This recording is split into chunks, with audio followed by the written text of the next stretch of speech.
สวัสดีครับมื้อนี้ครับมีของขวัญชิ้นใหญ่มาเซอร์ไพรส์คุณพรพันธ์มาเบิ่งน้ำกันเลยครับว่าเป็นอีหยังนี่นะครับคุ้มแกะคุ้มงัดอยู่นี่เป็นสักพักแล้วบอกเลยครับว่านี่คือของขวัญชิ้นพิเศษที่ผมเลือกให้เมียของผมเองคุ้มงัดคุ้มแกะอยู่จังซี่ล่ะพี่น้องถึงตื่นเต้นไปนำกับพองกันไผย่างผ่านก็สงสัยสั่งของมาเซอร์ไพรส์พรพันธ์ครับมาเบิ่งของน้ำกันพี่นาย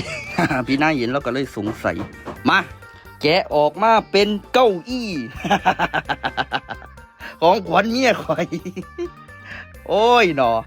แม่นบ่นี่มันผู้ใดทรงอีหยังมานี่โอ้ยบ่แม่นแล้วบ่ถูกต้องแล้วบ่ถูกต้องแล้วเพราะงี้นี่ก็จังแม่นอยากซอย เอากลางออกซอยกัน นี่ประกอบบัดนี้ประกอบใส่กันแล้วเป็นเก้าอี้สวยงาม นี่ล่ะของขวัญเมียข่อย พอใจหลายนั่งเบิ่งกันนะนั่งเบิ่งนี่เดินทางมาฮอดแล้วเอ้าลองนั่งเบิ่งนี่แหละของขวัญสุดพิเศษมอบให้กับสุดที่รัก ตีแดเห็นตีแดก็ดีใจของขวัญของพ่อโอ้ยของแม่